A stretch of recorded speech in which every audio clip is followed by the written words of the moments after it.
Hello guys, welcome to our own YouTube channel.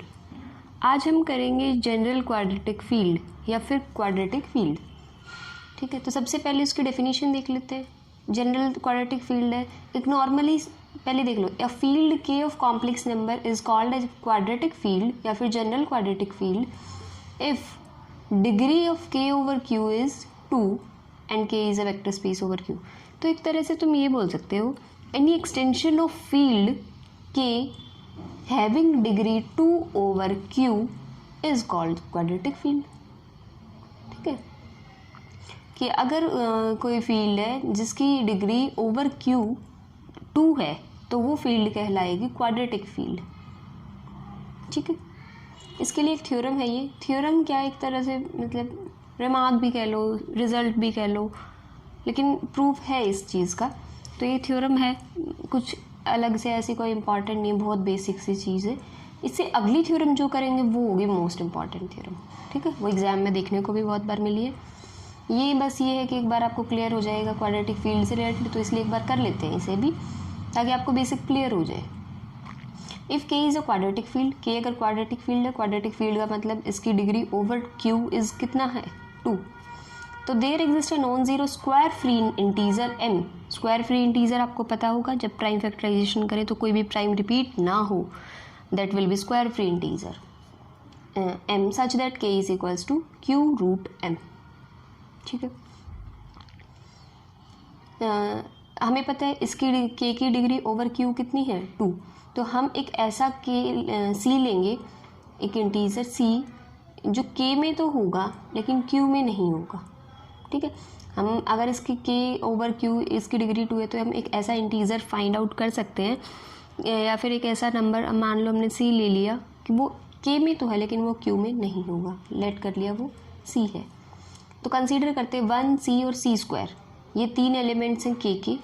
So these must be linearly dependent over q। ठीक है, dependent है तो इसका मतलब 3 जो है कांस्टेंट मिलेंगे q में, 3 एंड a0 a1 a2 मिलेंगे, जो कि तीनों के तीनों ज़ीरो नहीं होंगे। ठीक है, कोई एक ज़ीरो हो सकता है, 2 ज़ीरो, लेकिन तीनों एक साथ ज़ीरो नहीं होंगे, सच दैट ये इक्वेशन है। इसमें कुछ नहीं है, इस थ्योरम में ये इक्वेशन सॉल्व करनी एक तरह से। तो इसमें कह रहा है कि हो सकता है a0 ज़ीरो हो सकता है a1 ज़ीरो हो सकता है a2 ज़ीरो हो। ठीक है, तो वो क्या कर रहे हैं कि हम ये दिखा देंगे कि ये ज़ीरो नहीं होंगे। देखो a0 जो है वो जीरो नहीं होगा, क्यों नहीं होगा? अगर a0 जीरो नहीं हो सकता, उसका रीज़न मैं दे रही हूँ कि अगर a0 जीरो हो गया तो क्या बचेगी equation, a1 c plus a2 is equals to 0। ठीक है, तो c की वैल्यू क्या आ गई, minus a2 by a1। a2 क्या था, q में था, a1 क्या था, q में था, तो c की वैल्यू क्या आ गई, q में। लेकिन हम ऊपर लेट करके आए थे, c एक ऐसा एलिमेंट है जो k में है लेकिन q में नहीं है, तो ये तो कॉन्ट्राडिक्शन आ गई। इसका मतलब a0 को ज़ीरो नहीं ले सकते।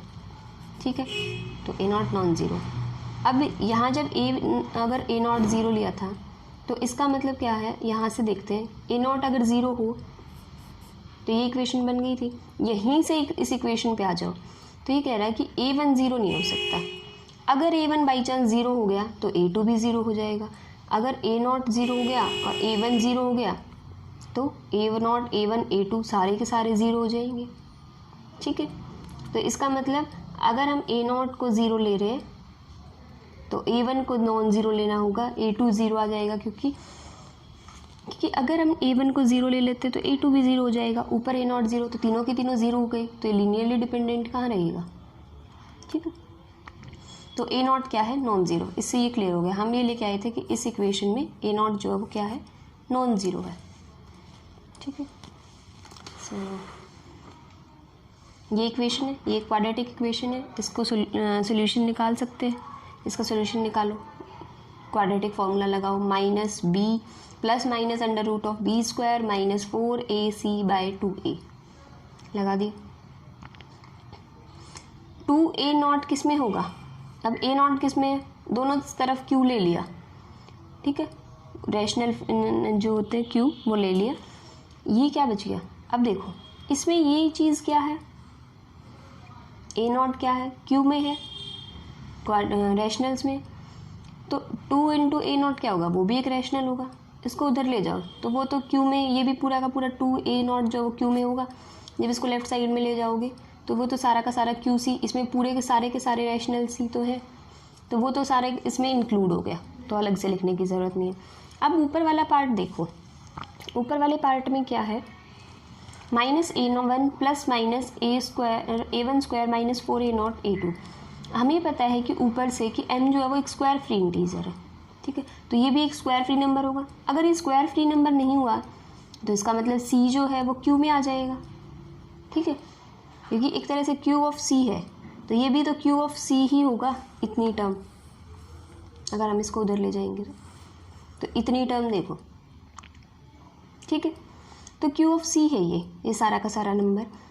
अगर ये वाली चीज़ स्क्वायर फ्री नंबर है, क्योंकि अगर ये स्क्वायर फ्री नहीं हुआ तो ये वैल्यू तो q में ही आ जाएगी, लेकिन वो तो है ही नहीं, क्योंकि ये c की वैल्यू है ना एक तरह से, तो ये q में नहीं आ सकती, क्योंकि ऊपर हम c एक ऐसा एलिमेंट लेके चले हैं जो k में है लेकिन q में नहीं है, ठीक है। तो q ऑफ c क्या आ गया, दिस वन, जस्ट वेट, ये a1 है, ठीक है, यस, इसमें आपको इसकी ज़रूरत नहीं पड़ेगी, नहीं भी लिखोगे तो भी चल जाएगा, ठीक है। q ऑफ c ये आ गया, क्योंकि यहाँ से 2a0 तो उधर आ गया था, वो q में ही इंक्लूड हो गया था।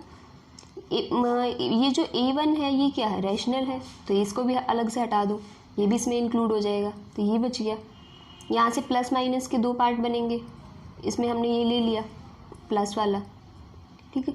इस अंदर वाली चीज़ को m नोट कर दिया सिर्फ, कि ये एक जो है स्क्वायर फ्री नंबर ही होगा। बता दिया था ना कि अगर ये स्क्वायर फ्री नहीं हुआ, बाई चांस हम कहें कि ये तो स्क्वायर फ्री नहीं है, अगर ये स्क्वायर फ्री नहीं है तो ये पक्का नंबर, ये जो अंदर वाला पार्ट है वो क्यू में बिलोंग कर जाएगा, और क्यू में बिलोंग करेगा तो इसका मतलब सी जो है वो क्यू में बिलोंग कर गया, ये तो कॉन्ट्रडिक्शन आ जाएगी। तो ये क्या है, एक स्क्वायर फ्री नंबर, इसका नाम क्या दे दिया, m। तो क्या आ गया, q of c is equals to q of root m, q root m। अगर हम इस चीज़ को, हमें लेके क्या आना है कि k equal to q root m, मतलब k equal to q c और q रूट m तो एक ही चीज़ है, तो k की वैल्यू को हम इसके इक्वेट कर देंगे, ठीक है। तो k equals to q root m is equals to q c, या कुछ भी कह लो, ये दोनों तो इक्वल ही आ गए।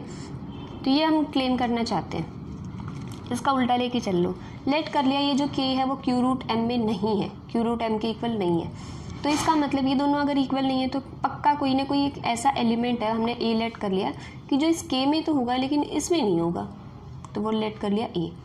तो 1 रूट m और a ये सारे क्या, लीनियरली डिपेंडेंट ओवर q, और हमें पता है इसकी डिग्री तो 2 है, इसका मतलब तो अगर इसकी डिग्री 2 है तो इसका मतलब कि a जो है वो किस में होगा, q रूट m में, जो हम लेके आए थे, कॉन्ट्रडिक्शन आ गई ना, ये मतलब नॉट बिलोंग्स टू था और यहाँ आ गया a belongs to q root m। तो जो हमने सपोज किया था k is not equal to q root m, वो एजम्पशन रॉन्ग है, k is equals to q root m, ठीक है। तो ये तो सिंपल सी चीज़ थी। अब आता है एक इम्पॉर्टेंट रिमार्क और उससे अगली मोस्ट इम्पॉर्टेंट एक थ्योरम, ठीक है।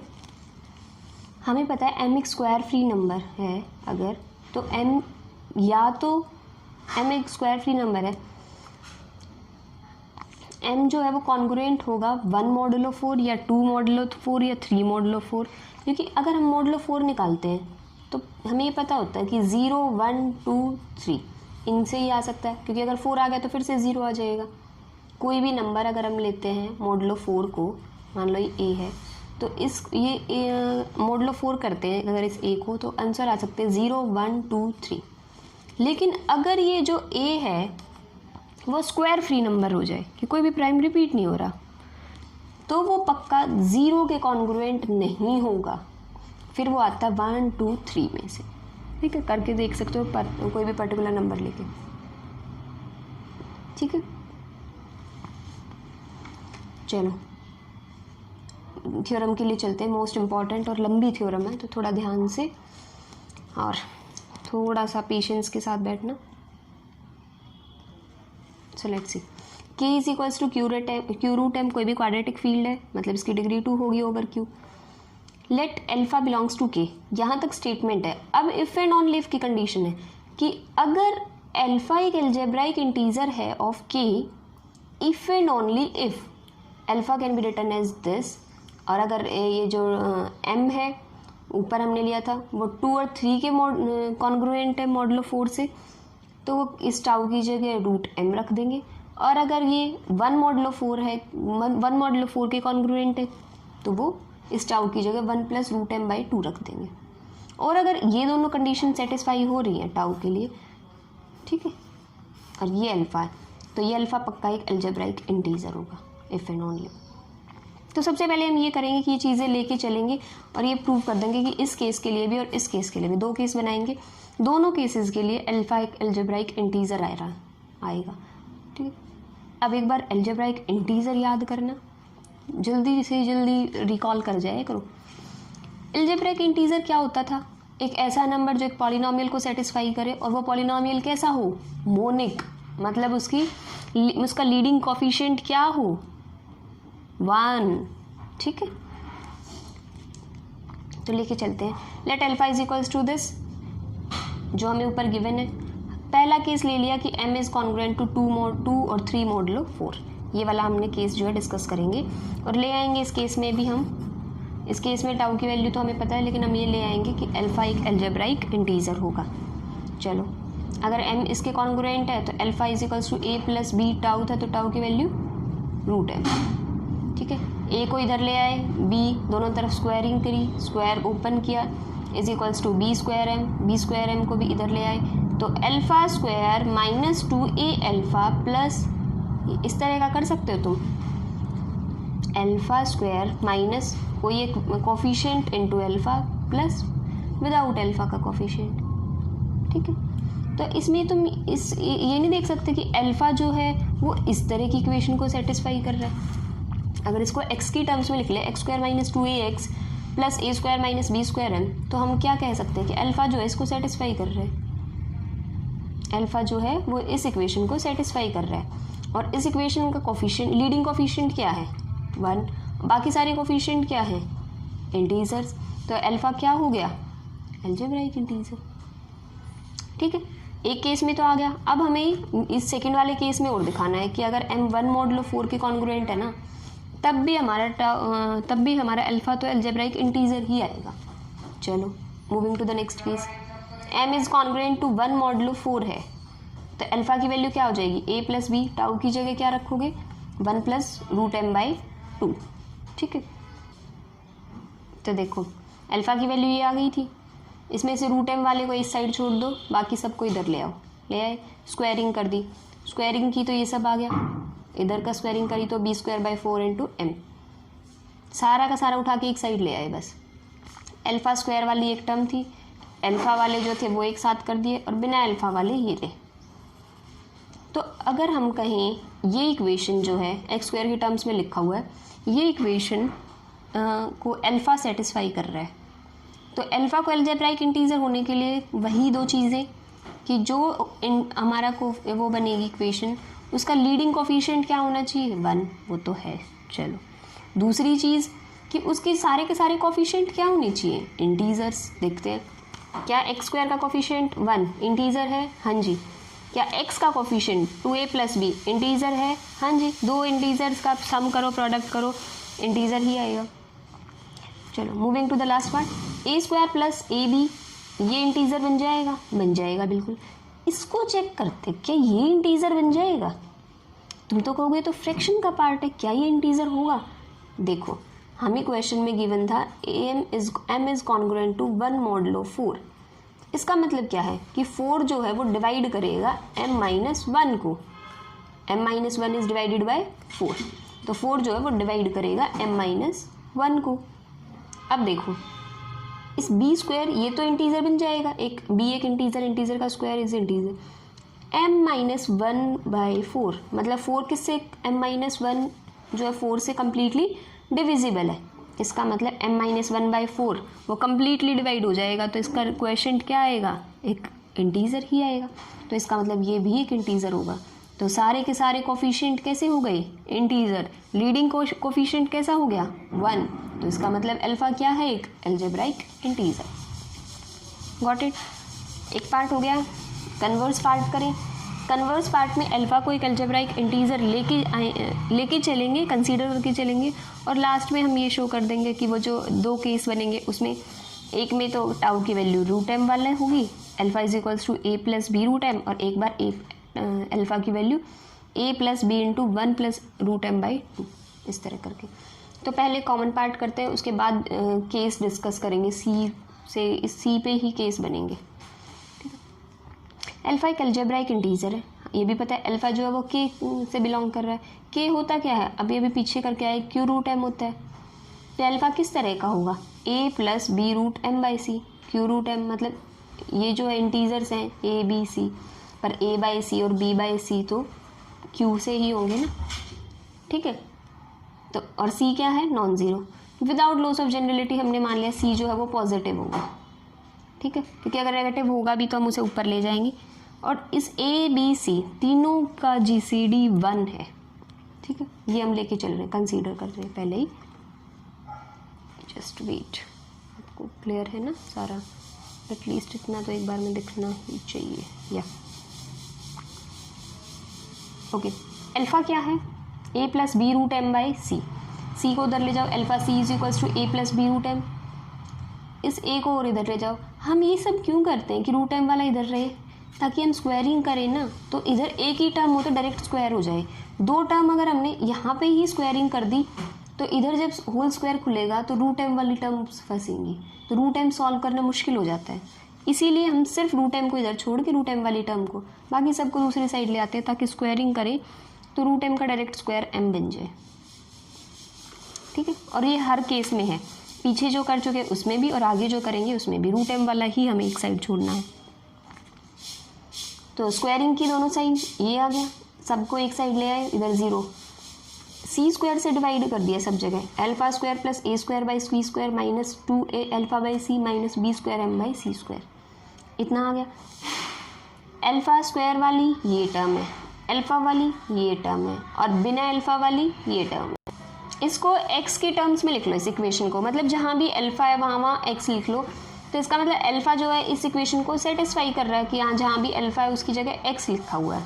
ठीक है, देखो ये इक्वेशन थी, इसको अल्फा सेटिस्फाई कर रहा था। क्वेश्चन में अब हम लेट करके चले थे, अल्फा तो एक अलजेब्राइक इंटीजर है, अलजेब्राइक इंटीजर है तो पक्का उसका कोफिशिएंट क्या होगा जिस इक्वेशन को सेटिस्फाई करेगा, 1। दूसरी चीज़ कि उसके कोफिशिएंट कैसे होंगे, सारे रैशनल इंटीजर्स। इसका मतलब ये इंटीजर्स होने चाहिए, इंटीजर्स हैं तो इसका मतलब सी स्क्वायर इसको कम्प्लीटली डिवाइड करेगा और सी जो है वो 2a को डिवाइड करेगा, ये दोनों। ठीक है, तो हम लेट करके चलते हैं, अगर b की वैल्यू 0 हो जाए तो यहाँ से क्या आएगा, सी स्क्वायर डिवाइड ए स्क्वायर, मतलब सी डिवाइड्स ए। इस केस में इक्वेशन क्या बन जाएगी, पीछे ये जो इक्वेशन थी ये वाली, इसमें b को 0 पुट कर दो तो ये इक्वेशन बन गई। जहाँ भी b था यहाँ पे वैल्यू पुट करते तो ये इक्वेशन बन गई। यहाँ से क्या बन गया, x माइनस ए बाई सी का होल स्क्वायर ही तो है ये, तो x की वैल्यू क्या आ गई, a बाई सी। ठीक है, इसका मतलब अल्फा की वैल्यू क्या आई, a बाई सी, ये अल्फा की ही तो टर्म्स थी। ठीक है, अब देखो c जो है वो a को डिवाइड कर रहा है, तो a बाई सी क्या होगा, एक इंटीजर, ये इंटीजर होगा, तो अल्फा जो है वो किस फॉर्म में होगा, a बाई सी इंटू 0, नीचे वाला देखो आप, अल्फा की वैल्यू क्या होगी, a plus 0 root M by C. ठीक है, या फिर a by C into 1 plus root M by 2, जो भी वैल्यू है। हाँ, 0 से मल्टीप्लाई होके तो अल्फा तो यही है, कुछ भी लिख लो 0 इंटू। ठीक है, तो इस तरह की फॉर्म बन गई है। अब किया था हमने b जो है वो 0 हो जाए, तो अब दूसरा केस लेके चल रहे हैं हम, अगर b नॉन ज़ीरो हो। ठीक है, लेट कर लिया b नॉन ज़ीरो है, b नॉन ज़ीरो है तो हमें पता था a b और c इनका GCD 1 है। अगर b नॉन ज़ीरो, इस b को हटा दें तो ये पक्का नहीं है कि a और c का भी GCD जो है वो नॉन ज़ीरो हो। जैसे अगर मैं कहूँ 2, 3 और 4 इनका GCD 1 है, अगर इस b को हटा दिया जाए तो क्या ज़रूरी है a और c का भी GCD 1 हो, बिल्कुल नहीं। तो हमने लेट कर लिया कि इस a और c का GCD d है, तो d जो है वो a को डिवाइड करेगा और d जो है वो c को भी डिवाइड करेगा। अगर d जो है वो c को डिवाइड करेगा तो c स्क्वायर को भी करेगा, और c स्क्वायर ऊपर से हमें पता है इसको करता है। देखो अब हमें पता है a अगर b को डिवाइड कर रहा है, b c को डिवाइड कर रहा है, तो पक्का a भी c को डिवाइड करेगा। वही चीज़ यहाँ है, डी स्क्वायर सी स्क्वायर को डिवाइड कर रहा है, सी स्क्वायर इसको डिवाइड कर रहा है, तो डी स्क्वायर इसको डिवाइड करेगा। ठीक है, अब डी स्क्वायर इनके सब्ट्रैक्शन को डिवाइड कर रहा है, तो इसका मतलब डी स्क्वायर ए स्क्वायर को भी करेगा और बी स्क्वायर एम को भी करेगा। अलग अलग कर दिया। अब डी स्क्वायर जो है वो बी स्क्वायर एम को करेगा, तो डी स्क्वायर बी स्क्वायर को भी करेगा। अगर डी स्क्वायर बी स्क्वायर को करेगा तो डी बी को करेगा। ठीक है, तो हमारे यहाँ से क्या आ गया, हम लेके चले थे कि ए और सी का GCD 1 है, तो इसका मतलब डी जो है वो ए को डिवाइड कर रहा था, डी जो है वो सी को डिवाइड कर रहा था, अभी ले आए हम डी जो है वो बी को डिवाइड कर रहे हैं। इसका मतलब डी जो ए को भी कर रहा है, बी को भी कर रहा है, सी को भी कर रहा है, मतलब इन तीनों के GCD को भी करेगा। अब हमें तो पता है इसका GCD क्या है, 1 है, तो इसका मतलब डी की वैल्यू 1 को डिवाइड करने वाला नंबर कौन हो सकता है, 1। तो डी की वैल्यू 1 आ गई, इतना पता चल गया। अब इक्वेशन में क्या था ऊपर कि सी जो है वो 2a को, ये जो ऊपर हमने c डिवाइड्स 2a लिखे थे ना, उस इक्वेशन को 2 मान लेना। c डिवाइड्स 2a था, इसका मतलब c जो है वो 2 को डिवाइड करेगा। अब 2 को डिवाइड करने वाले कौन से नंबर हो सकते हैं, या तो 1 या फिर 2। जस्ट वेट, आपको यहाँ से c जो है वो 2a को डिवाइड कर रहा है, इसका मतलब c जो है वो 2 को भी डिवाइड करेगा। c अगर 2 को डिवाइड कर रहा है तो कौन से नंबर है जो 2 को डिवाइड कर सकते हैं, या तो 1 या फिर 2। इस c के जो 2 वैल्यूज़ आई ना, इन्हीं पे केस डिस्कस करने में। केस नंबर 1, अगर c की वैल्यू 1 हो जाए, अगर c की वैल्यू 1 है तो जहाँ हमने अल्फ़ा लेट किया था a + b√m बाय c था, तो c की जगह 1 रख दिया, तो अल्फ़ा की वैल्यू ये आ गई फर्स्ट केस में। सेकंड केस देखते हैं। सेकंड केस में c की वैल्यू 2 है, तो a + b√m बाई c की जगह क्या रख दिया, 2। a और c का GCD कितना है, 1, क्योंकि c की वैल्यू क्या है, 2 है ना, और c की वैल्यू क्या है, 2, तो a और 2 का GCD क्या होगा, 1। तो इसका मतलब a पक्का ओड होगा। कैसे पता चला, देखो अगर a और c की GCD 1 है और a की वैल्यू 2 है, तो 2 के साथ किसी भी इवन नंबर का GCD 1 नहीं आ सकता। पक्का 2 तो होगा ही होगा, चाहे वो कितना ही छोटा नंबर आ जाए, अगर ये इवन है तो इसका मतलब a पक्का क्या होगा, ऑड। इतना पता चल गया है। और एक चीज़ याद रखना, हमेशा ज़रूरत पड़ती है, ओड नंबर का स्क्वायर जो है वो कॉन्ग्रुएंट होता है 1 मॉडल ऑफ 4। कभी भी देख लेना, कोई भी ऑड नंबर लेके और तुम चेक कर सकते हैं। ठीक है, कि ऑड नंबर का जो स्क्वायर है वो कॉन्ग्रुएंट होगा 1 मॉडल ऑफ 4 के। इक्वेशन क्या कह रही थी, c स्क्वायर डिवाइड करेगा पीछे a square minus b square m के, तो c की वैल्यू 2 रखो, तो 4 डिवाइड करेगा इसको। ठीक है, अगर 4 इस नंबर को डिवाइड कर रहा है, इसका मतलब क्या होगा, अगर हम ये कहते हैं 4 is divide a minus b, तो क्या होता है, a is congruent to b model of 4। यही तो मीनिंग होता है इस चीज़ का, ये दोनों इक्वल ही तो है। कॉन्ग्रुएंट जब हमने पढ़ा था, इसका मतलब क्या, तो वही a square is equals to b square m model of 4। ठीक है, हम एक रिजल्ट ऊपर क्या था, m is congruent to 1 model of 4, दोनों तरफ b स्क्वायर ले दो, ये होता है। अगर मान लो a is congruent to b model of 4 है, तो ये हो सकता है ac is congruent to bc model of 4, मतलब दोनों साइड हम एक पर्टिकुलर नंबर हम पॉजिटिव लेके चल लें तो ये ठीक है। तो m is congruent to 1 model of 4, दोनों तरफ b स्क्वायर किया, b square m is congruent to b square model of 4 करके भी देख सकते हो, ये ट्रू ही आता है रिजल्ट। अब इसकी जगह क्या रखा है, देखो a is congruent to b square m model of 4, b square m is congruent to b square model of 4, मतलब ये इसके और ये खुद इसके, तो ये a स्क्वायर भी इसके। ठीक है, जैसे हम ये कह सकते हैं a b के, b c के कॉन्ग्रुएंट, तो a c के कॉन्ग्रुएंट। ठीक है, ये चीज़ हमें मिल गई है a कॉन्ग्रुएंट टू। यहाँ से क्या कह सकते हो, 4 divide a square minus b square, इस चीज़ को ये लिख सकते हो। अगर 4 जो है इसको डिवाइड करेगा, अगर कोई किसी भी नंबर को 4 डिवाइड कर रहा है, तो ये पक्का है कि उसको 2 भी डिवाइड करेगा। अगर कोई नंबर 4 से डिविजिबल है तो 2 से होगा ही होगा, ऐसा कोई नंबर नहीं है। अब हमें पता है a क्या है, इसमें से ऑड है, b अगर इवन हो जाए तो a square minus b square, कोई भी नंबर उठा के देख, ये नंबर थ्योरी तुम्हें खुद नंबर सोच सोच के रिजल्ट चेक करने होते हैं। ठीक है, अब है a square by b square, a square minus b square 2 से डिविजिबल है अगर मैं ये कहूँ, और ये पक्का पता है a ऑड है, ऊपर पता चल गया था, तो b को भी ऑड ही होना पड़ेगा। ऑड के स्क्वायर माइनस इवन का स्क्वायर कभी 2 से डिवाइड नहीं होगा, दोनों नंबर अगर ऑड है तो ही काम होगा। तो यहाँ से पता चल गया बी भी एक नंबर क्या है, ऑड। ठीक है, तो हमें पता चल गया कि बी नंबर क्या है, odd. m is congruent to 1 modulo 4। तो अल्फा की वैल्यू देखो, a plus B root m था, प्लस बी और माइनस बी कर दिया ऊपर, इसी में प्लस बी और माइनस बी कर दिया। ये माइनस वाला b एक साथ लिख लिया, a minus b root 2 b by 2, और इसको अलग से ले गए, b इंटू कॉमन लिया इसमें से b, root m plus 1 by 2। हमें पता है a क्या है, ऑड, b क्या है, ऑड। किन्हीं भी दो ऑड नंबर का सब्ट्रैक्शन कभी भी ऑड नहीं हो सकता।